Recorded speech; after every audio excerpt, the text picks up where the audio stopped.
yang diagungkan dan dimuliakan. Berfirmanlah Tuhan, kami siap mendengarkannya. Demi nama Yesus kami berdoa. Haleluya. Amin. Amin. Amin. Baik Bapak Ibu Saudara, silakan duduk semua. Shalom. Luar biasa ya, kita ada di dalam hadirat Tuhan ya dalam beberapa saat ini, saudara. Dan saya percaya ya tidak akan berhenti sampai di sini. Kita mengalami hadirat Tuhan. Nah, saudara, di dalam ibadah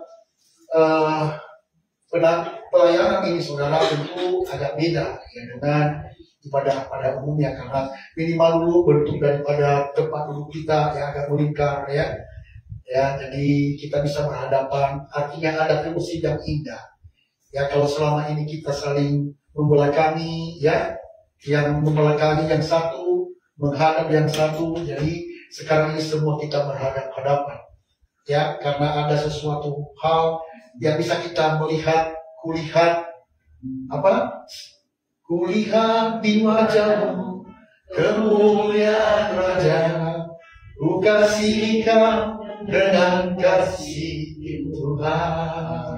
Ya, memang para pelayan semua jemaat harus saling mengasihi. Karena hukuman Tuhan Yesus adalah ada dua, mengasihi Allah dan mengasihi sesama. Nah, saudara mengasihi dalam Tuhan, dalam kesempatan ini saya berbicara tentang persembahan yang terbaik. Nah, sebagai kita orang Kristen, ya terlebih ya kepada para pelayan, saudara, secara khusus, yaitu tentang persembahan yang terbaik kita harus mengerti. Ya, karena kita di dalam melayani Tuhan tidak lepas namanya persembahan. Amin. Persembahan. Katakan 1, 2 ya. Persembahan. Nah, persembahan yang dimaksud adalah persembahan yang terbaik. Apa yang ada pada kita harus memberi yang terbaik kepada Tuhan. Nah, saya mengajak kita membuka kitab kita yang tidak asing bagi kita tentang kitab Roma pasal 12 ayat 1. Kitab Roma pasal 12 ayat 1 di dalam perikop persembahan yang benar dikatakan begini, karena itu saudara-saudara, demi kemurahan Allah, aku menasihatkan kamu supaya kamu mempersembahkan tubuhmu sebagai persembahan yang hidup, yang kudus dan yang berkenan kepada Allah. Itulah ibadahmu yang sejati. Nah, banyak orang yang tidak mengerti tentang persembahan yang terbaik. Mereka berpikir bahwa persembahan yang terbaik yang diberikan kepada Tuhan itu adalah harta yang banyak. Makanya waktu saya ikuti dulu ada namanya Bruce Ken, saudara, ada coaching yang berkata waktu itu, serahkan apa yang termahal yang ada di kantongmu sekarang ini atau yang ada di tasmu, serahkan di tempat ini. Akhirnya orang berbondong-bondong menyerahkan kunci mobilnya, walaupun ada yang menyesal juga, ya. Karena bukan itu rupanya, ya kan? Memberi kunci mobilnya, memberi STNK mobilnya, saudara. Karena apa yang dikatakan coaching bahwa engkau memberikan yang terbaik. Jadi mereka berpikir bahwa mempersembahkan yang terbaik itu adalah berupa harta, benda. Walaupun di dalam persembahan itu juga Alkitab berkata untuk mempersembahkan sesuatu hal. Jangan datang dengan tangan yang hampa kepada Tuhan. Itu yang kita ajarkan. Tetapi persembahan yang terbaik yang dikatakan Alkitab di dalam kitab Roma ini, saudara, adalah apa? Tubuh. Bukan tubuh yang sembarangan, tetapi tubuh yang hidup. Bukan tubuh yang mati. Bukan tubuh yang mati dalam arti tubuh mati dalam misalnya orang yang masih sudah tiada nyawanya. Bukan itu. Mati di sini artinya kehidupan yang tidak memiliki kerohanian, tidak ada nyambung dengan Tuhan. Hubungan sudah putus dengan Tuhan. Kalau hidup yang dikatakan di sini adalah hidup Zoe, artinya hidup yang sudah dimulihkan, hidup yang sudah bersekutu dengan Tuhan. Karena sumber kehidupan kita sebagai orang percaya adalah apa? Tuhan. Sumber kehidupan itu adalah Tuhan. Jadi kalau kita putus dengan Tuhan, maka kematian kekal yang menunggu. Ya, kemalangan yang terbesar di dalam dunia, di dalam kehidupan manusia adalah ketika ia putus hubungan dengan Tuhan. Itulah sebabnya Yesus datang ke dalam dunia ini untuk memperdamaikan kita. Ia mempersambungkan kita dengan Bapa di surga, di mana hubungan kita dengan Allah sudah terputus oleh karena dosa. Tetapi oleh karena kerinduan Tuhan yang mencari manusia yang berdosa itu, yang mengutus Yesus Kristus anak yang tunggal, supaya kita memiliki hubungan lagi dengan Tuhan. Itulah sebabnya setiap orang yang sudah menerima Tuhan Yesus, dia memiliki hidup. Haleluya. Kalau Bapak Ibu saudara lihat di dalam Yohanes pasal yang pertama, ayat yang kedua dan 3, saudara, di situ kita melihat bahwa dia adalah hidup, yaitu firman itu, saudara. Pada waktu kita menerima dia, kita memiliki hidup itu, hidup yang berkelimpahan, yaitu hidup yang sudah dipulihkan oleh Tuhan. Amin. Haleluya. Nah, inilah yang kita persembahkan kepada Tuhan itu, yaitu tubuh yang hidup, tubuhmu. Saya ulangi, karena itu saudara-saudara, demi kemurahan Allah aku menasihatkan kamu, supaya kamu mempersembahkan tubuhmu sebagai persembahan yang hidup, yang kudus dan yang berkenan kepada Allah. Yang kudus, artinya yang terpisahkan, yang eksklusif, yang tidak terkontaminasi dengan dunia ini, saudara. Sama seperti ikan yang ada di laut, tidak terkontaminasi dengan asinnya laut. Demikian kehidupan kekristenan kita, sekalipun dunia ini kita ditempatkan Allah di dalam dunia yang gelap, yang penuh dengan dosa, tetapi pada waktu Allah menguduskan kita, kita adalah imamat yang rajani. Di dalam 1 Petrus 2 ayat 9, kamu adalah imamat yang rajani, umat kepunyaan Allah, yang telah menguduskan kita, yang telah memisahkan kita dari segala dosa yang dunia yang tercemar ini, saudara. Dan ini tubuh ini kita persembahkan sebagai persembahan yang hidup, yang kudus, dan yang berkenan. Yang berkenan di sini adalah yang melakukan kehendak Bapa di surga. Jadi kalau tubuh kita dicemarkan oleh dosa, putus hubungan dengan Tuhan, dan tidak melakukan kehendak Bapa, ini adalah persembahan yang amal-amal. Ya, tapi persembahan yang sejati yang dikatakan firman Tuhan ini adalah ibadah yang sejati dalam mempersembahkan hal ini, yaitu tubuh yang hidup, yang kudus, dan yang berkenan. Nah, Bapak Ibu saudara kekasih, perhatikan dari nas yang dikatakan di dalam ayat ini. Karena itu saudara-saudara, artinya bahwa ada kalimat ayat sebelumnya, dan ayat sebelumnya itu adalah di dalam pasal 11 ayat yang terakhir. Dikatakan begini, sebab segala sesuatu adalah dari Dia, dan oleh Dia, dan kepada Dia, bagi Dialah kemuliaan sampai selama-lamanya. Karena itu saudara-saudara, perhatikan ini. Jadi Alkitab itu saudara tidak terputus, selalu nyambung. Sekalipun itu beda pasal, tetapi ada dampak dari sebelumnya. Kalau kita belajar tentang hermeneutik, saudara, ini kita belajar tentang hal ini. Bahwa menafsirkan Alkitab itu jangan lihat ayat sebelum dan sesudahnya. Yang ayat yang dekat dan ayat yang jauh. Nah, kita lihat ayat yang terdekat daripada ini adalah ayat yang 36 dari pasal 11. Sebab segala sesuatu adalah dari Dia, dan oleh Dia, dan kepada Dia, bagi Dialah kemuliaan sampai selama-lamanya. Artinya, Allah yang menciptakan kita serupa segambar dengan Dia. Ia telah memberikan kepada kita anaknya yang tunggal menebus kita. Maka hidup kita bukan milik kita lagi, tetapi milik Dia yang telah menebus kita dari segala hukuman dosa. Itulah sebabnya Rasul Paulus berkata, hidupku bukan aku lagi, tetapi Kristus yang ada di dalam aku. Kita sudah dibayar dengan harga yang mahal, yaitu darahnya sendiri. Itulah sebabnya Rasul Paulus diulang di dalam ayat yang pertama dari pasal 12 itu. Karena itu saudara-saudara, demi kemurahan Allah, aku menasihatkan kamu. Perhatikan kata, aku menasihatkan kamu. Aku menasihatkan kamu itu bahasa asli, saudara, dikatakan parakaleo. Artinya, dia meminta dengan sangat dan harus dikerjakan. Parakaleo. Ya, aku menasihatkan dengan sangat, aku meminta dengan sangat, harus tidak boleh ditolak. Apa itu? Mempersembahkan tubuh sebagai persembahan yang apa? Yang hidup, yang kudus, dan yang berkenan. Kita boleh mengatakan, enggak. Rasul Paulus yang mengatakan itu demi kemurahan Allah, aku menasihatkan kamu, ya, persembahkan tubuhmu. Aku menasihatkan kamu. Tapi ini adalah ilham Roh Kudus kepadanya, bahwa aku menasihatkan kamu. Aku menasihatkan kamu dengan sangat. Aku meminta kamu, aku menyerukan kepadamu bahwa harus kamu lakukan ini, yaitu mempersembahkan tubuh. Nah, kita melayani, saudara, kita mempersembahkan seluruh hidup kita. Kita apa? Persembahkan apa? Hidup kita.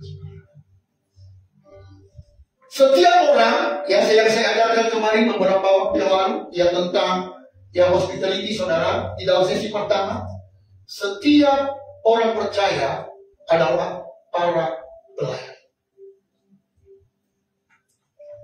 Pelayan itu tidak identik dengan pendeta, saudara. Pendeta itu jabatan. Dan tidak ada janji kontrak pendeta dengan Tuhan. Cari dalam kitab nggak ada. Tetapi kontrak perjanjian Allah dengan para pelayan, para hamba-hamba Tuhan, ya, para gembala-gembala, para hamba-hamba, ada perjanjian Tuhan dengan mereka, bukan kepada pendeta. Kata pendeta itu dari kuil, saudara. Ya, makanya saya nggak tahu kenapa di Kristen diakomodir ya kata pendeta itu. Tapi ya udahlah, dipakai pendeta, saya pakai nama saya juga pendeta kan.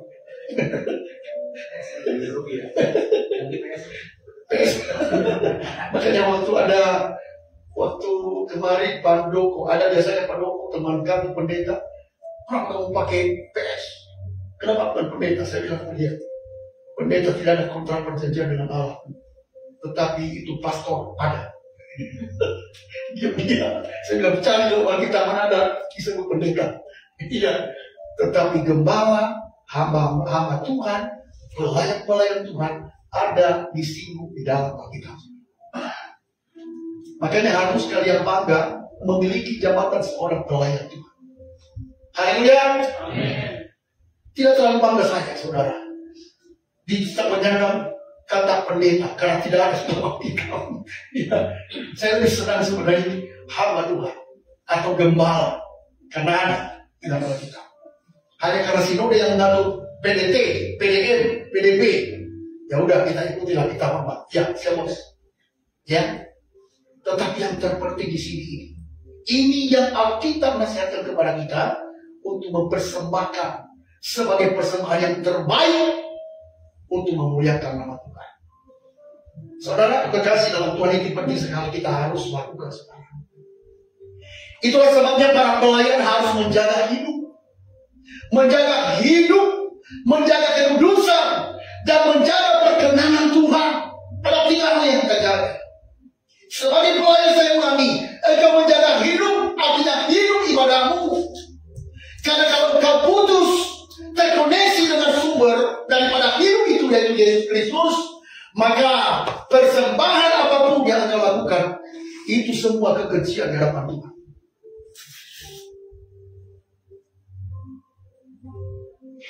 Kalau hidupmu tidak dalam engkau menjaga hidup yang kudus kepada Tuhan sebagai para pelayan Tuhan, maka persembahanmu tidak berkenan juga. Tuhan, engkau menjaga hidup yang kudus. Jangan cemari. Ya, pikiran-pikiran kotor, karburator, semua harus dibersihkan. Ya, jauhkan pikiran-pikiran yang kotor. Jangan berpikiran negatif dengan teman para pelayan. Jangan berpikiran negatif kepada jemaat. Harus pemikiran kita, hati bersih, pikiran bersih. Karena kalau hati kita, pikiran kita, hati dan pikiran kita bersih, saudara, maka sudah pasti perkataan kita pun pasti murni. Kalau mengasihi seseorang bukan ada embel-embelnya, ya, tetapi adalah kasih yang tulus, kasih yang berasal dari Allah, kasih yang berasal dari Roh Allah. Jadi tidak ada lagi ambil untung rugi, hitung-hitungan pakai kalkulator. Kalau nggak ada jemaat, ya saya berkorban biasa-biasa aja. Kalau jemaatnya orang miskin, ya tidak pakai mobil, maka ya udahlah biasa aja senyumnya. Tapi beda kalau orang datang Pajero, Innova, apa lagi? Sebut jalan merek mobil yang mewah di sini. Senyumnya seperti mantap. Tidak. Waktu saya mengajar hospitality kemarin, saya tidak ajarkan seperti itu. Ya, senyumnya sama, tatapannya sama. Jangan engkau salami orang sambil berbicara. Ya. Jangan semangat WL juga pada waktu ibadah. Oh, di ibadah kedua karena ramai banget. Oh, semangat. Tetapi ibadah yang lain walaupun ramai, udah mulai ramai sekarang ini. Ibadah pertama dan ibadah ketiga. 1-2 orang. Yesus berkata, aku hadir di tengah-tengah mereka. Pelayan yang benar-benar pelayan yang sejati. Dia tidak memandang cuma jemaat. Tetapi yang memandang janji Tuhan bahwa dia hadir. 2-3 orang berkumpul di dalam namaku, aku akan hadir di tengah-tengah mereka. Saudaraku, waktu kita di pasar modern dulu, ya kalau doa, kadang kami hanya 3 orang. Ya, tapi khotbah saya semangat berkhotbah. Ya, ada pun pendeta kita, dia udah pindah, udah gembala sidang sekarang ini Palembang. Sampai dia bilang sama saya, Pak Gembala, kalau lihat berkhotbah walaupun saya hanya berdua dengan istri, semangatnya khotbahnya luar biasa. Ya setidaknya orang diberkati lewat semangat kita, tak usah kontennya dulu. Walaupun ya saya juga nggak mau hanya asal khotbah. Tetapi walaupun mungkin hanya ya biasa-biasa konten daripada apa yang kita sampaikan, tetapi orang diberkati lewat semangat kita. Begitu juga kalau kita menerima tamu, semangat kita, sekalipun mungkin jemaat yang datang pakai sandal yang berbeda warna sebelah, kita harus berkata ini adalah undangan Tuhan kepada mereka. Saya harus melayani dia dengan semangat, dengan senyum yang manis, hati yang gembira. Aku akan memancarkan kasih Allah sehingga mereka datang di tempat ini, mereka merasakan bahwa sungguh Allah hadir di dalam diri kota Daud dan melakukan berkah-berkah yang ajaib. Nah ini, jadi mulai dari depan kita harus sudah siap semua. Itu makanya kita training, kita buat pembekalan saudara. Jadi gereja kita bukan hanya sekedar asal-asalan, tapi bukan juga untuk gagah-gagah lalu kita mandi-mandikan dan gereja lain. Nih, bukan ini. Tetapi tujuannya adalah bagaimana Allah dimuliakan melalui karunia-karunia yang Tuhan berikan kepada kita, saudara. Mari kita melayani Tuhan dengan karunia-karunia. Mari kita melayani Tuhan dengan roh yang bernyala-nyala, sehingga orang melihat mereka diberkati. Senyum kita aja mereka melihat kehangatan senyum kita lewat jabatan tangan kita, saudara. Mereka sudah memutuskan diri, wah, minggu depan kita datang lagi jadi kebenaran. Saya melihat menerima tamu luar biasa. Ya, kalau ada yang diceritakan, ya, kalau penerima tamu ada berbicara apapun, jadi kita harus menjaga rahasia iman. Ya, sehingga orang nyaman datang ke gereja kita. Inilah persembahan yang terbaik yang kita berikan di dalam pelayanan. Jaga hidup, lakukan kehendak Bapa, jangan juga kompromi dengan dosa. Saudara, perhatikan, ya saya akan lanjutkan ini, ya. Dikatakan begini tadi, supaya kamu mempersembahkan tubuhmu sebagai persembahan yang hidup, yang kudus dan yang berkenan kepada Allah, itulah ibadahmu yang akibat dari Tuhan yang memberikan persembahan yang terbaik, saudara, maka ada dampak di dalam hidup kerohanian kita. Apa dampaknya di dalam ayat kedua? Perhatikan apa yang dikatakan ayat kedua. Janganlah kamu menjadi serupa dengan dunia ini, tetapi berubahlah oleh pembaharuan dirimu, sehingga kamu dapat membedakan mana kehendak Allah, apa yang baik, yang berkenan kepada Allah, dan yang dengan mencoba memberikan persembahan itu, saudara, Rasul Paulus melanjutkan ini, jangan kamu serupa dengan dunia. Kalau dunia melayani itu untuk rugi, maka di dalam melayani di dalam gereja tidak itu untuk rugi. Kalau pelayan biasa, pelayan di luar sana, saudara, setelah melayani selesai tanggung jawab. Tetapi berbeda dengan pelayanan di gereja. Menjaga hidup bukan hanya sekedar di gereja, tetapi di luar gereja pun kita harus jaga diri. Sebagai para pelayan, ingat. Jaga hidup yang benar di mata Tuhan dan di hadapan manusia.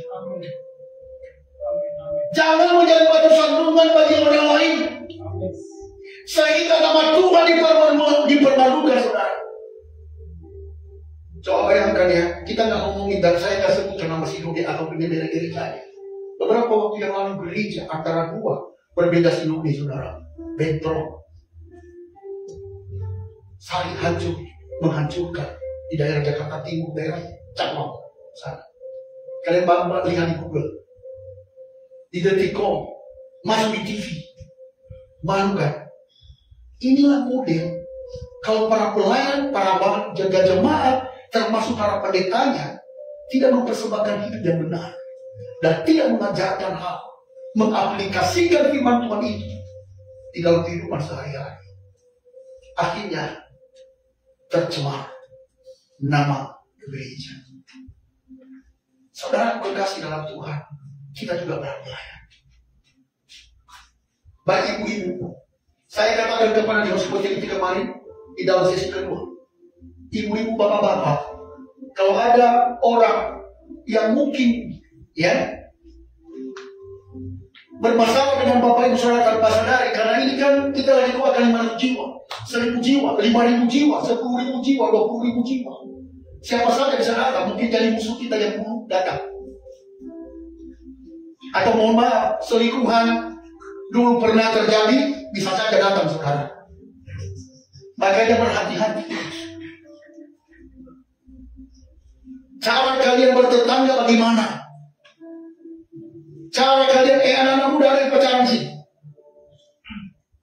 Ya.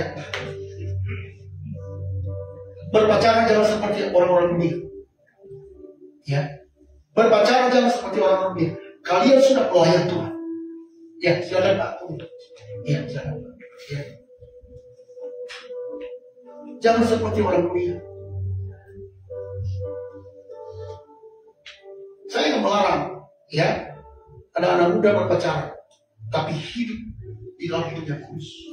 Kalian sudah mengambil keputusan menjadi seorang pelayan, maka engkau harus jaga, jangan sampai nama Tuhanmu dan nama Tuhan kita dipermalukan. Oh, itu anak-anak Yud di kota Gambia. Oh, itu para pelayan di kota Gambia. Saudaraku, nama gereja kita tercemar, lebih-lebih nama Tuhan Allah kita. Oh, itu para pelayan di kota Gambia. Harus kita jeli dengan itu. Ya. Pendeta ini Gemalang ini juga pernah pacaran waktu anak muda. Hanya saya nggak pernah jadi muda dan tidak pernah. Ya, saya harus menjaga karena saya para pelayan, menjadi pelayan Tuhan. Ya, berpacaran hanya di gereja. Pas pulang, sesudah itu pulang lagi. Saya bawa jauh, saya antar dari kami dulu ibadah pemuda. Di hari Sabtu di Raden Saleh, saya antar ke Tanjung Priok, pulang ke Ciputat. Jadi tidak ada waktu lagi jeda, saudara. Tidak ada lagi banyak ngomong-ngomong, tidak ada. Ya, kalau sudah saya suka, ya udah saya hadap. Saya ingin melamar ini, urusin Toma ini, ya kan? Dia bilang datang dulu, jangan kamu yang datang, karena saya nggak tahu pada dia. Ya akhirnya saya bawa orang tua kan. Orang tua bukan orang tua yang sudah meninggal, orang tua saya, bapak saya. Saya panggil ya yang terdekat dan kerabat kami. Saya lamar langsung. Supaya jangan lama-lama berdosa yang udah nikah kita. Karena kita adalah pelayan Tuhan. Ya. Jadi para pelayan ini ya, harus jaga. Jangan sampai tercemar nama gereja kita. Jangan tercemar nama Tuhan Allah kita. Begitu juga jaga komunikasi dengan tetangga. Karena suatu waktu nanti mereka akan datang lagi. Ada pernah orang bersaksi. Ada seorang hamba Tuhan datang selingkuhannya dulu. Akhirnya dia minta sama gembalanya, "Pak, saya bisa kembali." "Loh, kenapa mendadak menggigit?" "Waduh, Pak, itu Pak, saya mau maaf Pak dulu. Saya pernah selingkuh, dia ada di sini." Hati-hati, jaga hidup. Kita punya masa lalu yang kelam. Saya pernah juga masa lalu yang kelam. Ya, waktu zaman anak muda, saudara. Tapi semua kutinggalkan selama waktu saya ada keputusan melayani Tuhan. Waktu saya masih leader dulu di Maharasura Pusat, saudara, saya berputus dengan namanya main-main dengan dosa. Ya. Aku berubah, sungguhku berubah, saat ku serahkan semua yang ku kasihi, kini lenyap yang lebih baik. Aku dapat, aku berubah, sungguh ku berubah, waktu serahkan semua.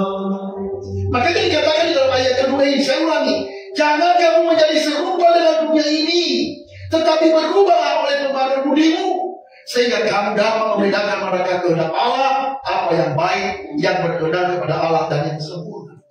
Kalau Bapak Ibu Saudara jauh bersekutu dengan Tuhan, tidak melakukan hal yang ketiga ini, pertama menjaga hidup, menjaga kekudusan, dan menjaga perkenanan Tuhan, maka hal ini kalian tidak bisa bedakan mana yang baik, mana yang sempurna, mana yang berkenan. Hantar bro. Makanya ini penting sekali. Kalau Bapak Ibu Saudara tidak lulus untuk mempersembahkan hidup yang kudus dan yang berkenan, maka engkau tidak akan membedakan mana yang benar, mana yang sempurna, mana yang berkenan. Makanya jangan hanya banyak pelayan nyosor terus, saudara. Karena kalau ya saya minta kepada para pelayan, kita lewat di depan orang berbisik. Ya, anak-anak di rumah saya ajar.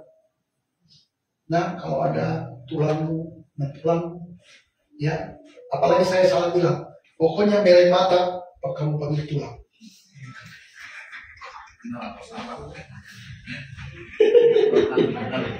Semua bakal panggil tulang. Karena mamanya bakal, gak ada bukan ya semua bakal panggil tulang. Kamu harus salah. Ya, ini gak boleh. Gak boleh coba lagi kalau datang gak boleh pasti dia salah. Siapa yang lebih tua, tetap kamu salah. Kalian pulang permisi. Kita ajarkan.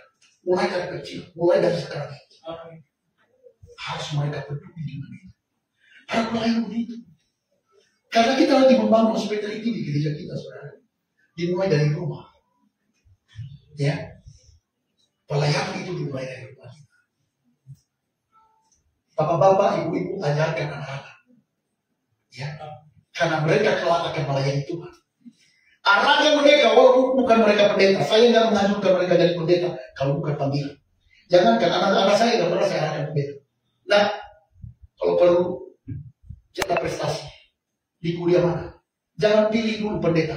Saya bilang, semua pendeta jangan pilih dulu. Kecuali kalau memang itu panggilan. Saya nggak mempersiapkan mereka bahwa itu nanti walaupun bukan panggilan, lalu saya paksa-paksa. Hancur pelayanan, saudara. Kalau memang itu panggilan mereka untuk jadi pendeta, monggo. Tapi kalau bukan, jangan. Lebih baik kamu cari uang yang banyak di sana. Bantu papi untuk menggembalakan. Ya. Tapi kalau kalian kelak nanti dipanggil oleh Tuhan untuk menjadi pelayan, menjadi gembala, menjadi pendeta, menjadi penginjil, silakan. Tapi kamu harus pastikan, jangan sampai kamu menyesal nanti. Ya. Kita persiapkan mereka. Jadi tidak harus jadi pendeta, dimanapun saudara. Makanya kalau kenapa Yesus mengatakan bahwa hukum tentang buah roh itu kasih, sukacita, dan seterusnya sampai penguasaan diri, tidak ada hukum yang menentang semuanya itu. Jadi kalau semua nilai-nilai kekristenan itu diterapkan di keluarga kita, di dalam pelayanan kita, saudara, tidak ada hukum yang menentang hal itu. Ini adalah hukum yang universal, saudara. Nah, untuk itu, saudara, mari kita persembahkan yang terbaik yang kepada Tuhan. Hidup kita ini. Bagaimana hidup kita ini, tubuh kita ini kita persembahkan? Pertama apa? Jaga kehidupan hidup kita, artinya persekutuan dengan Tuhan. Yang kedua, jaga hidup yang kudus. Jaga apa lagi? Perkenanan.